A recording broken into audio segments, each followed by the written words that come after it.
The spring season that will not end. It's time to get started and talk about another severe weather threat. It has been a tough go of it. I think we all know that. It's been a tough spring. It's been a tough calendar year. When we started with 10 inches of snow in January, had that crazy cold for 10 days afterwards. February we had snow. March we snapped to severe. 3 severe weather threats that were significant in about a 2-week span. Louisville gets hit by 2 tornadoes in 4 days. And now we had violent tornadoes around our region. What we know in the southern part of Illinois is a high-end EF4 tornado occurred with 190 mile-an-hour winds. We know a strong tornado occurred near the Bloomington area. We know that Louisville measured 81 mile-an-hour winds on Friday night, produced about 30,000 without power. And obviously we know the tornado that touched down just east of our area. I mean, it's crazy. Adair County is our southern county, and in Russell County that tornado touched down. We don't have all the information on it just yet, but what we do know is, and I think this is important to note, we do know that the tornado was at least a high-end EF3. Before I jump into all that, I'll spend a little bit of time on that just so everybody can understand. Let's get the video shared quickly here. I know that there's going to be a lot of people curious about, obviously, even what happened in southeast Kentucky based on the latest. And then number 2, about the severe weather threat for tomorrow. So there's 850 people in here. If every one of you share the video and you have 20 followers, 16,000 people will see this. Probably, 1,000 of them are going to join in, and they're going to be curious about what we're talking about. I think that a lot of people are rightfully worn down by the storm season and are ready for it to come to an end. We're not there yet. There's some data that shows it could be ending around the 31st. Some data holds it maybe until about the 7th to 10th of June. But we're probably within about 3 weeks till the end of tornado season. So just share that video out and let your friends know we're talking about severe. So I do want to quickly mention what happened in Jackson and London. We don't know the path length of the tornado yet. What we do know is that you could see the path length from space, so we know approximately that we believe it started near Jamestown, Kentucky, and then went all the way past London. We believe that it was the same tornado. The Weather Service has been out doing damage surveys, and I can tell you that this has kind of sadly become a weird point of contention.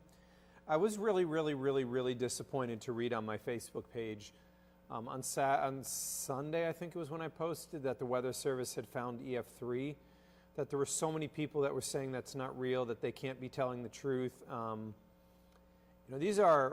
work with a lot of these people. Some of them I went to college with, and they're hardworking people, and I can tell you there's times where I don't agree with some things they do, but I can tell you on these tornadoes they take painstaking effort to get the evaluation correct. Storm surveying is not as easy as I'm going to look at this from a picture and tell you that it's an EF3 or an EF4 or an EF5. I just ask you guys, please understand that these people are under a lot of stress and they're following a very strict protocol. So what we know thus far is that this was a high-end EF3. We do know that they found some EF4 damage indicators, and they specifically said in the Sunshine Hill area of London. So the Sunshine Hills area of London, they found EF4 damage markers. You're like, well, that's an EF4 tornado. So Jackson doesn't always evaluate these high-end tornadoes, and not all Weather Service offices do. So many times when you go beyond what's referred to as the strong category, so weak is considered EF0 and EF1 by definition, strong is considered EF2 and EF3 by definition, and violent is considered EF4 and EF5 by definition. So if somebody says violent tornado, they mean EF4, EF5. So when the Weather Service has to get to these EF4, EF5, sometimes they bring in outside experts to verify what they're seeing. So a tornado can only be evaluated by the damage it does, since it is a damage scale. So you're like, well, what happens if a tornado with 250 mile-an-hour winds hits a well-constructed structure that's bolted to the foundation, the roof is strapped on, the walls are built correctly, everything is done well, it's a modern, strong structure, and it's swept completely clean, bolts snapped off the foundation, that would be EF5. What happens if the exact same tornado goes through and hits an unstrapped mobile home? That's probably going to be an EF0, EF1. Why? Because it's a damage scale. And so we can only rate up to what the damage it does can allow. So if there are code errors, code violations, if there are things that were not built properly, if these homes are built by prior code, if they're not bolted to the foundation, if there's not hurricane straps on the roof, then they can fail at much weaker winds, and you're then capped. You can't go higher, even if the tornado was conceivably higher, because the buildings are not strong enough or built strong enough to allow a higher rating. So some people say we haven't had an EF5 tornado since I think it was 2013. The answer is that's not true. We haven't been able to rate a tornado as an EF5, but does that mean there hasn't been an EF5 tornado that has winds that would be of that strength? That's not what it means. It just means that it hasn't hit a structure that would allow it to get rated an EF5. So many believe that the El Reno tornado was an EF5, did not get a rating of an EF5. But part of the problem is, again, that it just was in a field that it didn't do a lot the damage that would be required. There are many people that do believe that the Mayfield Dawson Springs tornado was an EF5. It just did not hit a structure that allowed it to get EF5 rating. And I can tell you that Tim Marshall was one of the scientists that did that rating out there, and he is one of the best on the planet. He's not a meteorologist, he's a structural engineer. And Tim Marshall was directly involved in creating the EF scale. So if you ever hear the name Tim Marshall and you hear he's doing a survey, you know factually that he's going to get it right. So I have no question that the rating given on the Mayfield and Dawson Springs tornado was absolutely spot on. You know, we'll find out more information. It does appear that this was a long track tornado, as we noted was possible. Obviously, I mean, you guys understand why we said on Friday that it was a volatile spatial environment. You know, I think that everybody gets why we had to use upscale verbiage. So, all right, with that said, that gives you the info there. Again, if you haven't shared the video, share it onto your page, and let's get into this discussion. So Tuesday carries an enhanced risk of severe weather in the south, a slight risk in the north. So I'm going to call out some counties and locations: Paoli, French Lick, Bedford, Seymour, North Vernon, Madison, Scottsburg, Salem, English, through Corydon, Louisville, Clarksville, Jeff, LaGrange, Shelbyville, the Eminence area, Taylorsville, Bardstown, Vine Grove, Fort Knox, Brandenburg, and Hardinsburg. Slight risk. The enhanced risk includes areas like Litchfield, southern half of E-Town, Hodgenville, through around Springfield, south through Campbellsville, Lebanon, Greensburg, Munfordville, and into the Columbia area. From here, let's look at damaging wind probability. Remember, there was a hatched here, which obviously verified with the 81-mile-an-hour winds in Louisville. Hatched means the potential for basically 75-mile-an-hour winds or greater. So you'll know a 10% chance of 75-mile-an-hour winds or greater. You'll notice that nobody's under the hatch tomorrow. But what you do see is Louisville's under a 15% chance of damaging winds. The enhanced risk, which is the southern part of our area, is under a 30%, and we've got a 45% probability of damaging winds in areas like Greensburg, Columbia, and Bowling Green. The tornado probability here for tomorrow is at 5% for Louisville. We have these quite frequently, 5%, and you can see a 10% chance for the enhanced risk area with a hatched. The hatch means a 10% chance or greater of EF2 tornado. So what I can tell you about these threats is that the location is what I would refer to as conditional. And what this means is it depends on when the rain ends tomorrow. What we saw on Friday is we saw widespread rain in the morning. It cleared out around 11:30, and we were in full sun by around 1. Now, we stayed in full sun for several hours before the clouds from the storms to the west approached, and then the severe weather went through. This does not have anywhere near the gap between the initial morning convection and the afternoon, and this means the window to heat up is much, much smaller. So as we look around the area right now, a couple showers, and we've seen some thunder and lightning near Bowling Green, but you'll notice near Bowling Green has utterly and totally collapsed. There are a couple showers. There's some potential tonight. From here, I'm going to take you out to the wide perspective, and I just want you to see in close what's going on to the west. So you'll notice there's severe thunderstorms north of Dallas, tornado-warned storms in eastern Oklahoma, tornadoes confirmed on the ground in northwest Arkansas, tornado warnings in parts of Missouri, widespread severe thunderstorm warnings here. We've got severe thunderstorm watches, tornado watches, and warnings for Nebraska, parts of Iowa, and then into Kansas. So we have a sprawling, large storm system yet again. So as we look, the low sits right now basically in Nebraska, and the cold front moving in our direction. What generates tonight will become part of the warm front that pushes through, raises the dew points for tomorrow. We'll quickly look around the area. One of the things you're going to note here out of Louisville, warm, but the dew points not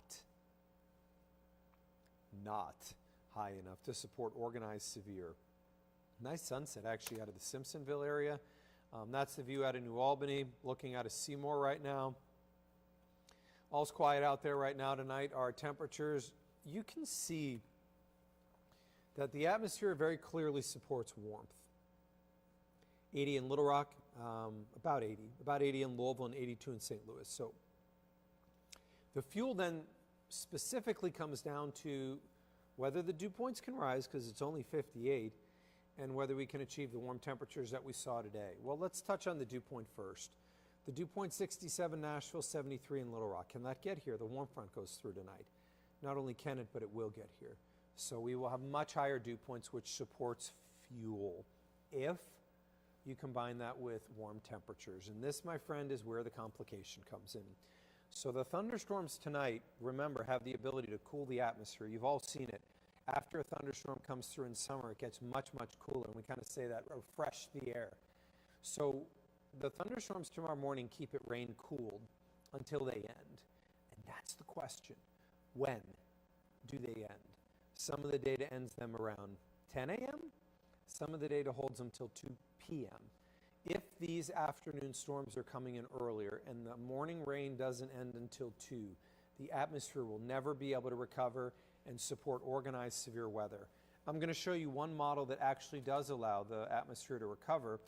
And you can see even the model that shows atmospheric recovery doesn't show fuel necessarily near as widespread or as high as what we saw on Friday. But that said, this model, which has a known high fuel bias, does show some around 3,500. Do I think that's real? My opinion is maybe in southern Kentucky, but I think it's a stretch for our area. If you look around our area, it does look anomalous, and it doesn't necessarily look viable. However, 2,000, if we ended the rain at 10, is that doable? 2,500? It is. And that's going to mean we would have more than enough fuel for organized severe. On Friday, we had 4,000. These were super, super high. Wind energy in the column above our ground level, so we're looking a mile up, should generally be about 35 to 40 miles an hour or stronger. And we can see that tomorrow evening, we absolutely meet that threshold. Now, are these crazy winds? Are they as strong as the winds on Friday? Are they as strong as the winds on April 2nd when Louisville got hit by the EF3 tornado? Not even close. At this level, they were 95 miles an hour on April 2nd. So these winds we can see are definitely weaker.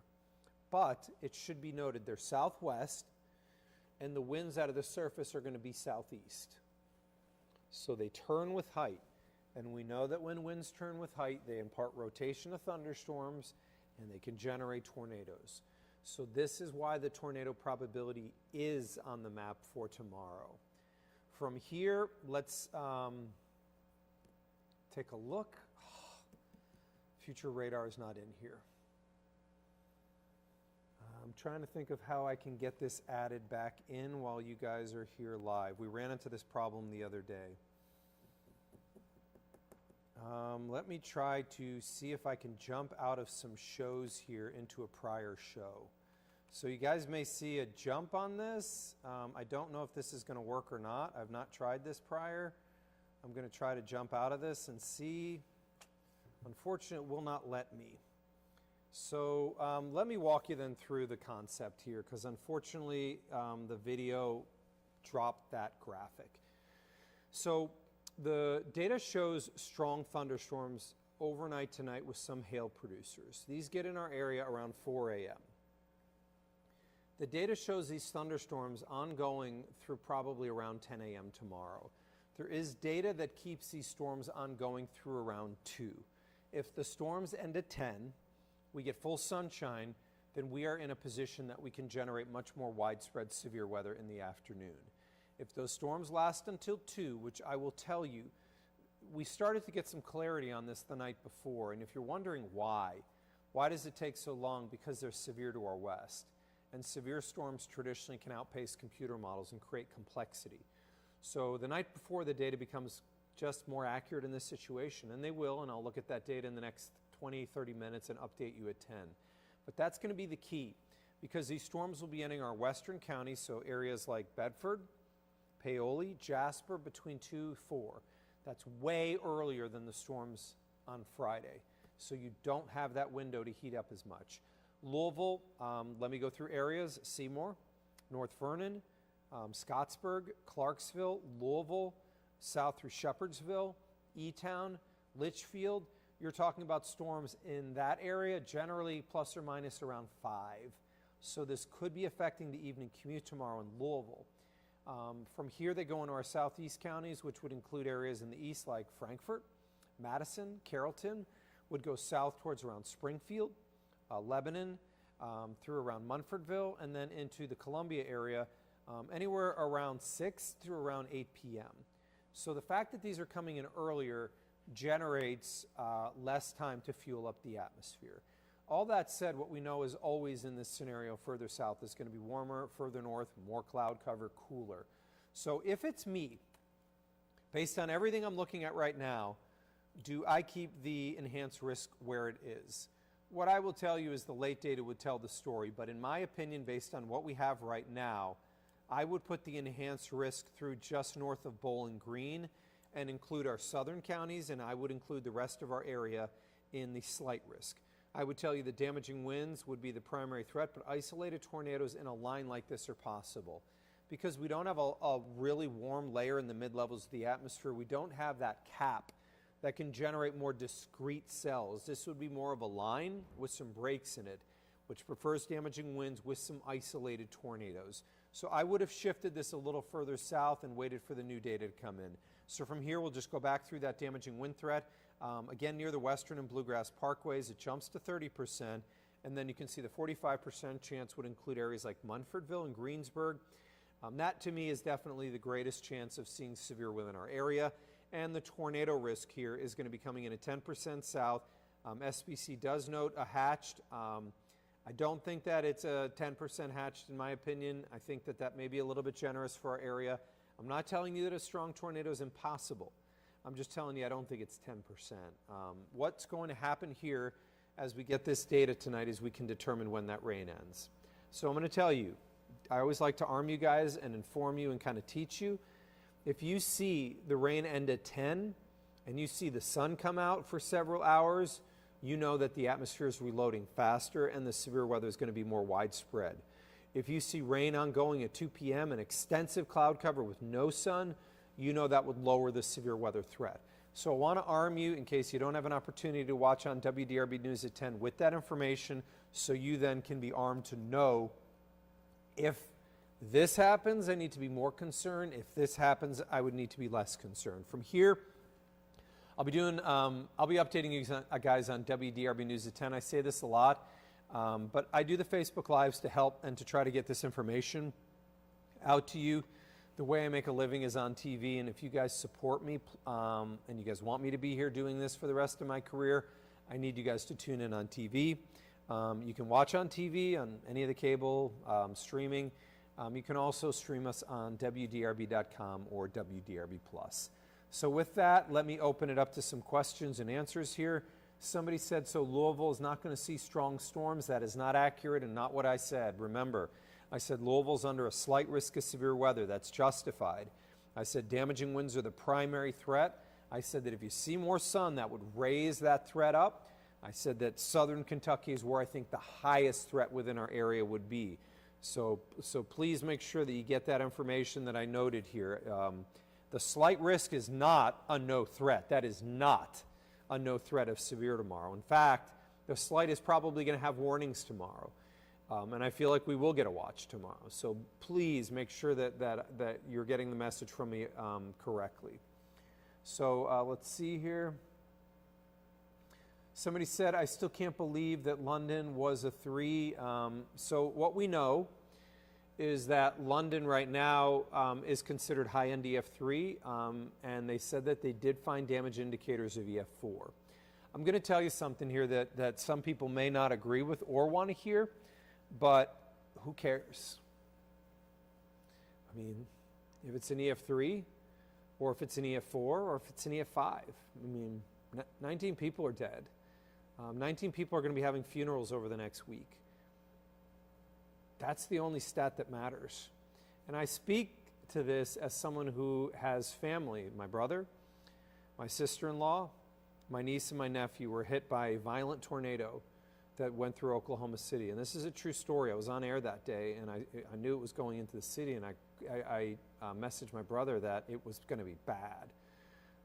My brother was racing home. He works at the University of Oklahoma and was racing home to try to get to his family. A tornado goes through. He's on the phone with his wife, and the signal's cut. So my brother knows that the tornado is going through. He knows it's about to hit his house, and he knows that his wife and 2 children are in the storm shelter. All he knows is they did get in the storm shelter below ground, power gets cut, and the cell phone towers go down. He knows nothing else. So my brother gets to where the tornado had caused the damage, and it was about a mile wide at that point. The damage was so severe that my brother couldn't drive through the damage. He stopped the car, he got out of the car, and he started running. Ran a mile. You know, you think about what he was experiencing in that moment, you know, not knowing if they were alive. Gets home, they're trapped. So the tornado had moved a car, and the tires were on top of the storm shelter, so they couldn't open the door. Fortunately, when they built it, they put a winch in there. So they used the winch to raise the storm shelter door so that they could get out.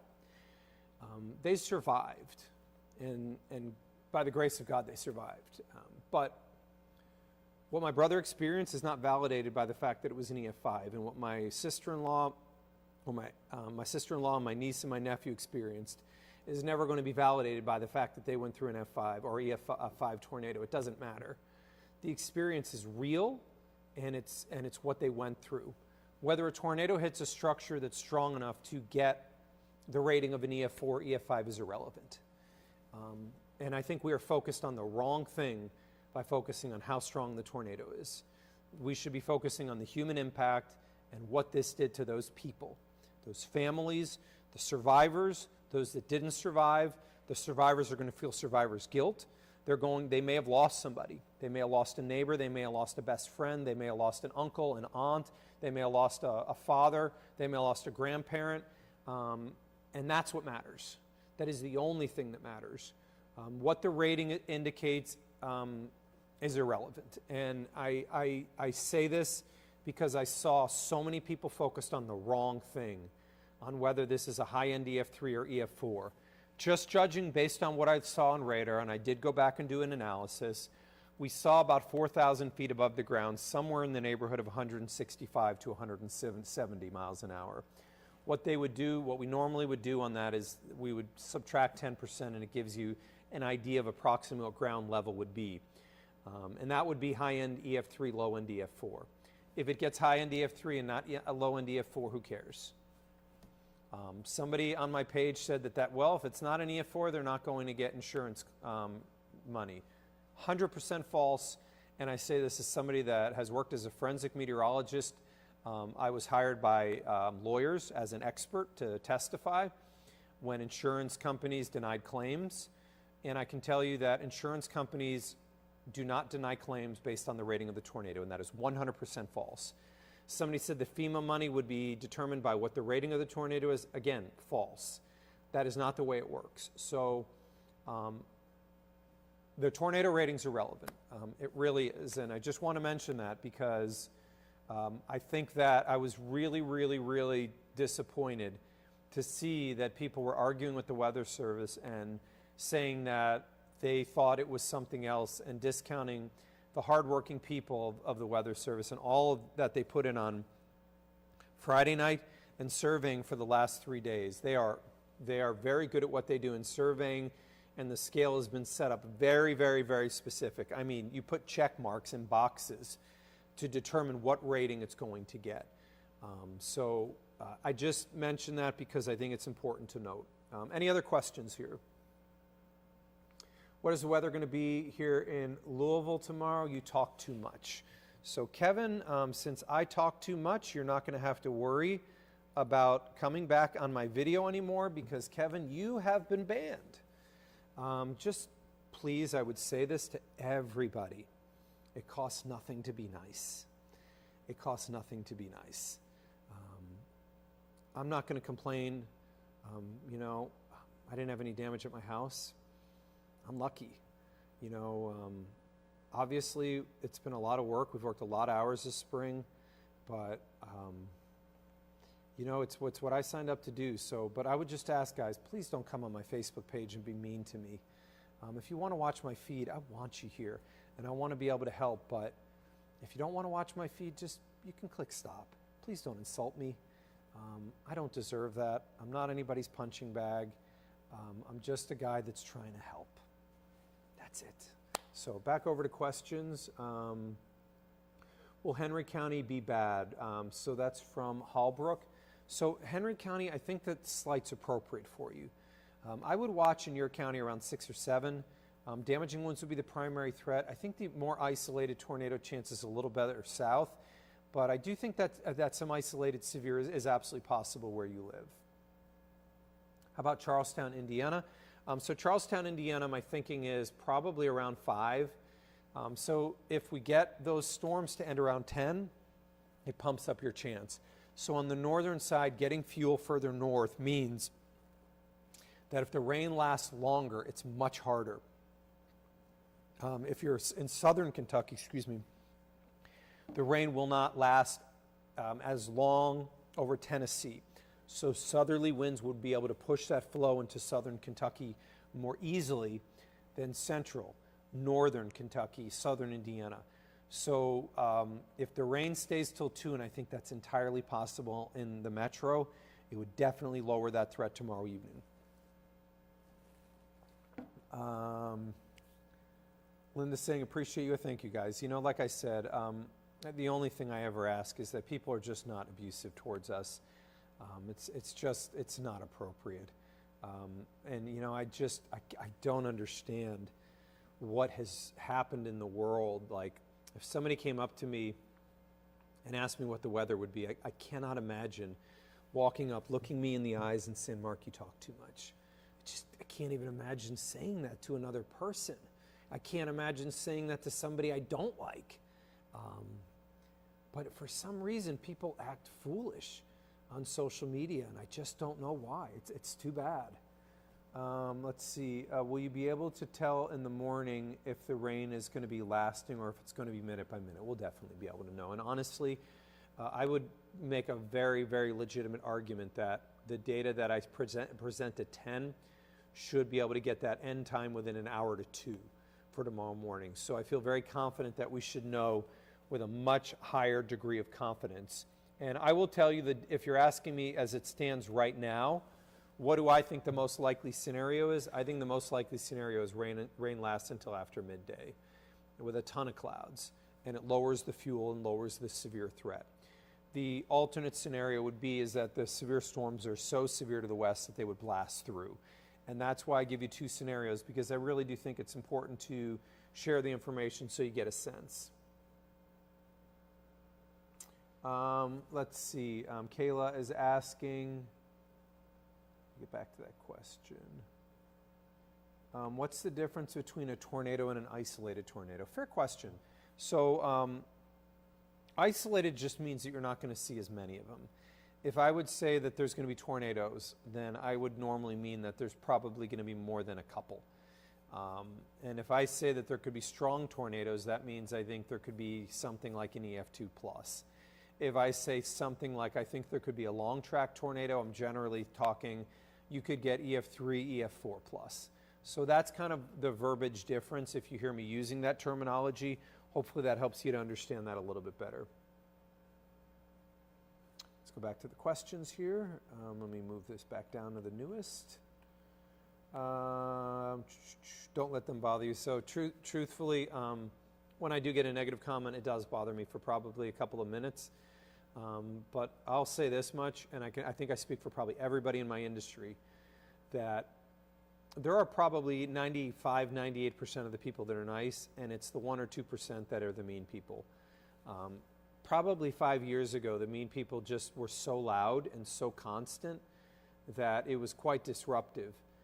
Over the years, I've just tried to block and ban anybody that crosses that border because I'm not here to be abused. And just because I work at a television station in a public profession does not allow you to verbally abuse me or talk in a rude way to me.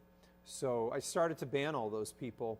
And what I found then is I told you guys that the people that are negative out there, don't let them drown you out, because they were. And what I found after that is that you guys started to really, really, really voice your positivity, and it has drowned out a lot of the negativity in a major way. And it's really, really something that I can say a lot of people in my industry appreciate, because, you know, I think we all, when people are just mean to you, and you're trying to really help them and you give your heart to something, it kind of cuts at you. So, you know, I appreciate the positivity. It makes a big, big, big difference. How's the morning compared to last Friday? Good question. So there was more fuel last Friday morning, which generated a lot of hail producers. Number two, a lot of that was in the southern part of Kentucky. This is going to be much further north, which means that it works over a lot more of the atmosphere. So getting then the reef layer, I think what's really a lot different on this one is the window between the morning thunderstorms and the afternoon is much, much, much more narrow, and it gives much less time to heat up tomorrow. Floyd County, Indiana, I'd watch around 5, you know, give or take an hour. I think that damaging winds would be the primary threat for you, but if we do capture some sunshine, as I noted, the winds definitely change direction with height, enough so that you can get an isolated tornado to occur, you know, somewhere around your area. So, you know, I think the 5% probability is adequate and appropriate for you. If the rain was to end at 9 a.m. or 10 a.m., those numbers would need to jump. What about Oldham County? Asking for tomorrow from Adam. So Adam, Oldham County, I think you're probably talking around 536. Like Louisville, I think damaging winds would be your primary threat. And since we're on the northern side of this, I think the slight is appropriate. I think that if we were to see more sunshine tomorrow, that could jump a little.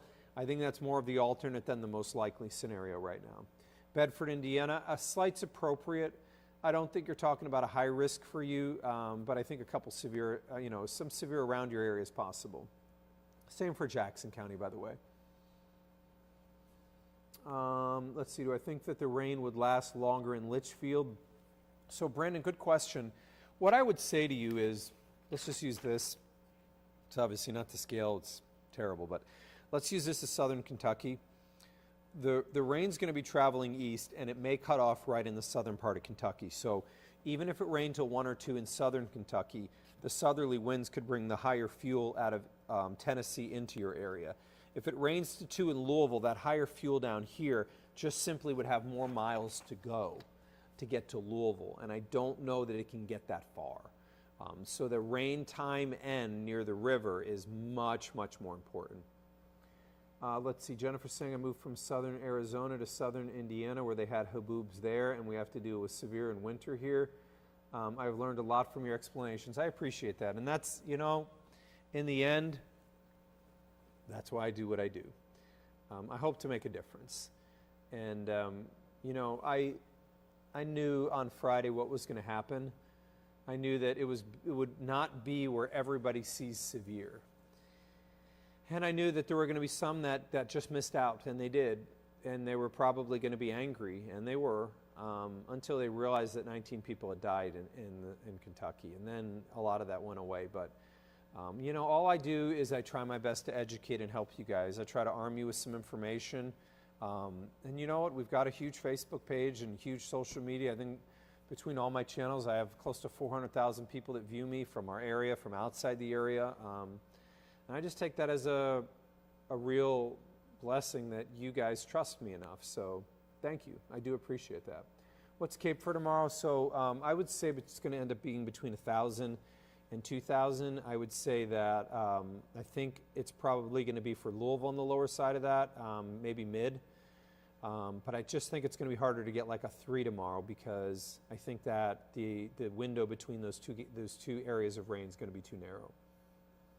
Carol saying, love you guys. We appreciate that. Thank you. Scottsburg time from Rebecca. So Scottsburg, your time's not different than Louisville, really. I'm going to say between 4 and 5 on that line that's the primary. And I would say that a slight risk is appropriate for you. It's not a moderate like what we saw the other day. So I'd say there's a small chance of a tornado, can't be ruled out.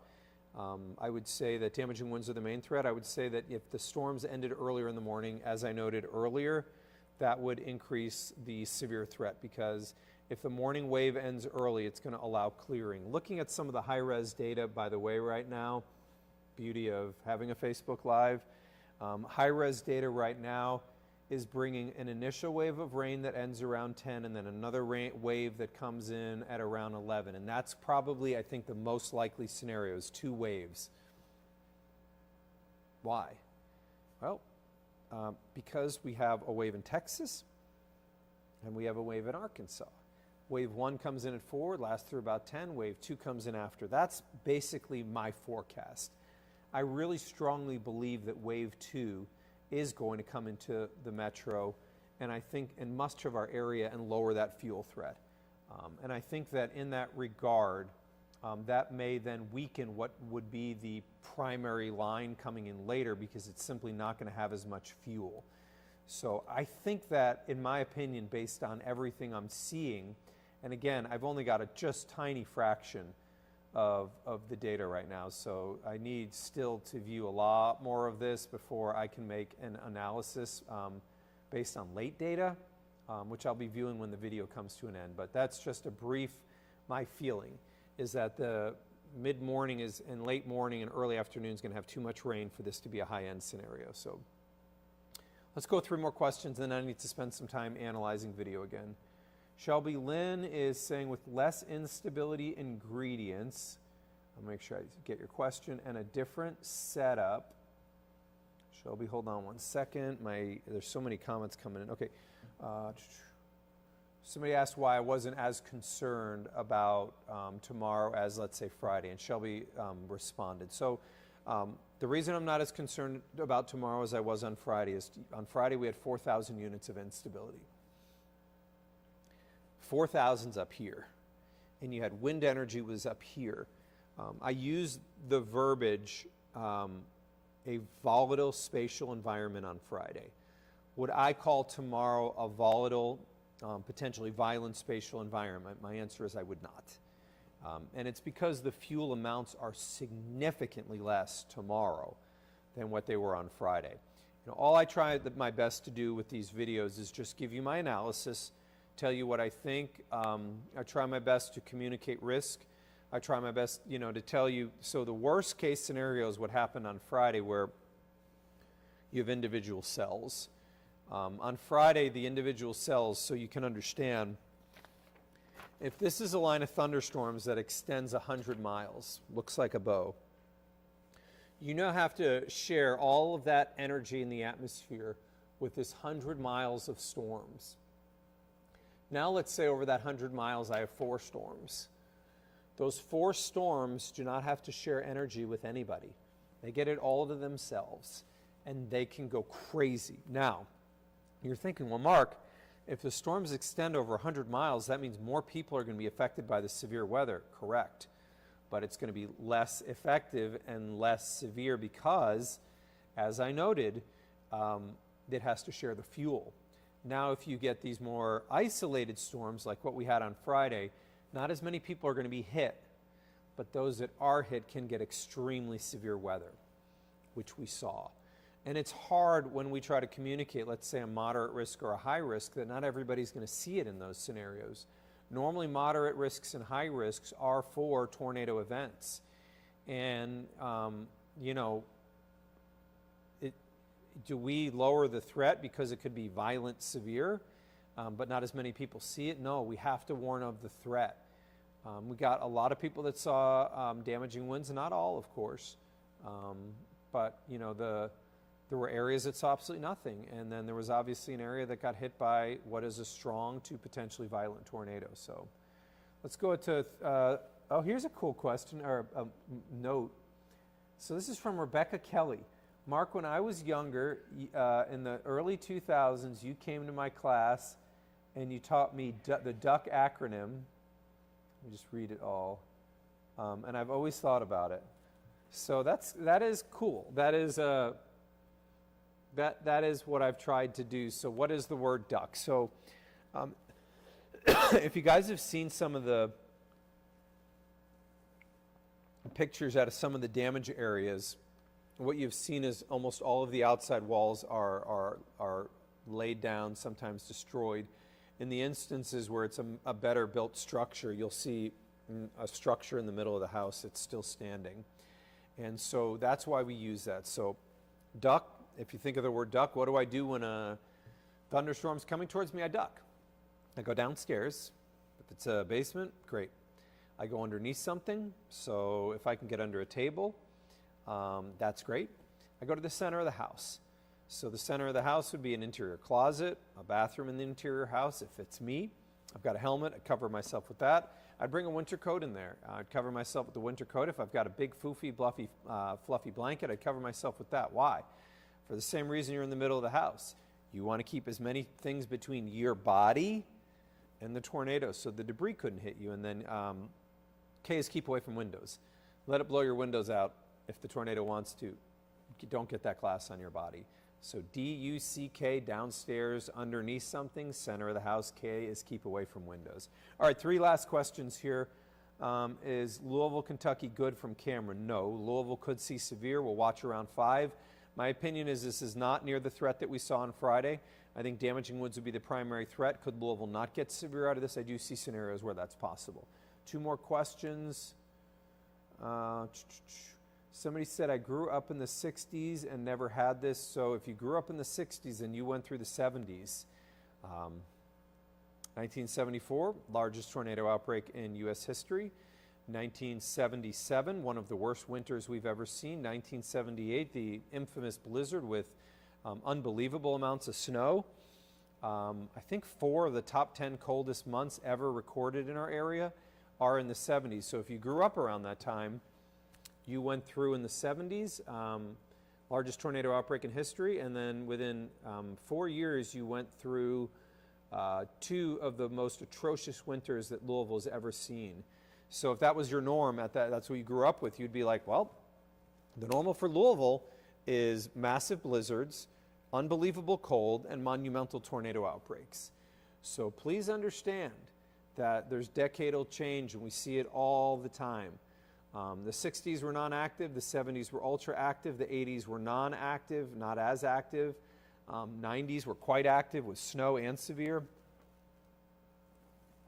2000s were very active here up until around 2012, and then we slowed down for several years on severe, and then the last 4 have been active. So it is all what we refer to as interseasonal variability, and it happens all the time. So 2 more questions. Bardstown, Kentucky. Bardstown, you're on the enhanced right now. I would include you in the slight and damaging winds, and an isolated tornado is not out of the realm of possibility. Time for you is around 5 to 6. 1 more question. Will the morning storms be severe? Great question. So anything that would be severe tomorrow morning, hail would be the primary threat. You need surface-based fuel, and that's probably not going to generate until the afternoon storm. So appreciate everybody in here, 700 people. If you guys all watch me on TV tonight, you'll help our ratings and you'll tell my station, you know what, I like that Marc Weinberg guy, keep him here for a while. It's the way that we make money as a company. So please tune in on WDRB News at 10. I'm going to spend a lot of time analyzing that late data, and it'll give me a really, really good indicator of when the morning storms end and whether you need to be more concerned about severe or less. I'll arm you again with the information that if you see full sunshine starting at 10, lasting all afternoon, be much more concerned. If you see waves of rain and thunderstorms through 2, be less concerned. Damaging winds are the primary threat. Evening's the time we watch. Again, you can get that updated information at 10, 10:22, and 10:37 on WDRB. I'll be on TV. If you can't watch on TV, you could stream us on WDRB.com and WDRB+. So at 9:20, if you guys enjoyed the video, thumbs up, hearts across the screen, share the video. Why share now if it's ending? Because you can always go back in and look, and anybody on your page can just move the timeline and go to any part of the video they want. So I'm going to end the video for now, and I'll see you guys on WDRB News at 10.